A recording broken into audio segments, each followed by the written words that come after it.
The crystal chandeliers cast a warm, golden light over the elegant dining room of the Grand Metropole Hotel in St. Petersburg. Elena Mikhailovna had been working there for 8 years, and at 26, she moved through the luxurious hall with quiet grace. Her long blonde hair was perfectly styled, and her white shirt and black vest impeccably clean. This was no ordinary restaurant. The clients wore expensive suits and spoke in hushed tones about business deals that shaped the fate of the city. Elena had learned to be invisible, to serve with precision while powerful men conducted their affairs. That autumn evening, she noticed something unusual at table 7.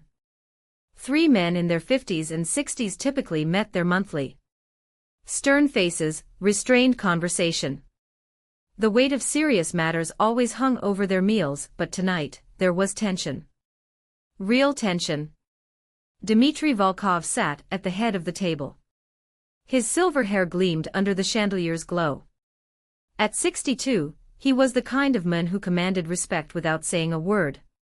His calloused hands told the story of decades spent building an empire, and his deep-set eyes guarded secrets few would ever know. Across from him sat 2 younger men, just over 30. Sergei and Alexei, his business partners, maybe his sons. Their faces were tight with concern. Their usual confident air had been replaced by something that bordered on fear. "We need to discuss the Amsterdam contract," Dmitry said quietly. His voice carried the authority of a man used to being obeyed. "The documents arrived today." Elena approached with her well-practiced silence, refilling their wine glasses. She had done this hundreds of times, becoming part of the decor while the men spoke.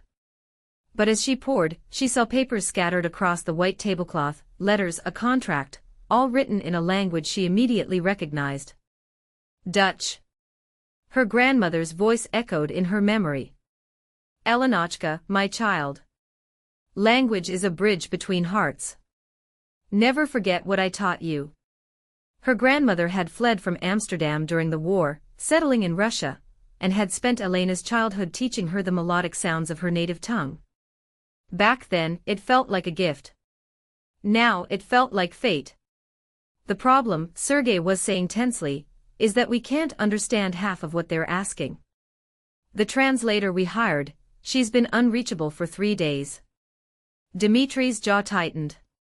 "This deal, it's not just about money. It's what I've been looking for all my life." Elena's hand trembled slightly as she set the bottle down. In all her years working there, she had never seen this man show vulnerability. His voice carried the weight of decades of longing, something deeply personal, hidden beneath his businesslike exterior. "Perhaps," she said quietly, so quietly they almost didn't hear, "perhaps I could help." 3 pairs of eyes turned to her. Dmitry's gaze was sharp, assessing. "You speak Dutch?" "My grandmother taught me," Elena replied, her voice steady despite her racing heart. "She was from Amsterdam. I grew up bilingual." Dmitry studied her face for a long moment. There was something in his expression. Hope, maybe, mixed with the desperation of a man who had waited too long for answers. "Sit down, Nur," he said simply, motioning to an empty chair. "Please." Elena settled into the leather chair. Dmitry laid out the documents in front of her. The first was a formal contract. But beneath it, something more personal. A letter, handwritten in elegant Dutch script. "This came with the business papers," Dmitry explained. "The lawyers in Amsterdam said it was private, that it might help me understand why this deal matters so much." Elena's eyes scanned the graceful handwriting. The letter was dated just 2 weeks ago. As she read, her breath caught. "Dear Mr. Volkov," she began to translate, her voice soft and clear. "I hope this letter finds you well. My name is Anna Vandenberg, and I am writing to you not only about our business agreement. You see, I believe, you may be the son I have been searching for." The silence around the table was profound. Dmitry's face had gone pale. His hands clutched the edge of the table. 62 years ago, Elena continued, I was forced to give up my baby boy. The war tore our family apart, and I was only 17. I was told he would be adopted by a good Russian family. That he would be named Dmitri. I never stopped looking for him. Dmitri's voice was barely a whisper. What else does it say? Tears welled in Elena's eyes as she read further. I spent my life building a business, hoping that one day it might lead me to you. Every contract with a Russian company, every business deal, all of it was in the hope that your name might appear. And now, I think it has. The old man's composure finally cracked. Tears streamed down his face as he absorbed the words he had waited a lifetime to hear. I know this may be overwhelming, Elena translated. But I've included documents, birth certificates, adoption records, photographs. If you are my son, if you are willing, I would love to meet you. I am 79 years old. I have loved you every day of my life. Sergei and Alexei sat in stunned silence, watching as their father, their powerful partner, transformed before their eyes into a vulnerable son, finding his mother. There's more, Elena added softly. She included her address and phone number. She says she will wait. She has been waiting all these years. Dmitri reached across the table and took Elena's hand. Would you help me call her? Tonight. The business center of the hotel was quiet at that hour. Dmitri sat beside Elena as she dialed the Amsterdam number. Her hands trembled slightly. After 3 rings, a voice answered in Dutch. Ms. Vandenberg, this is Elena.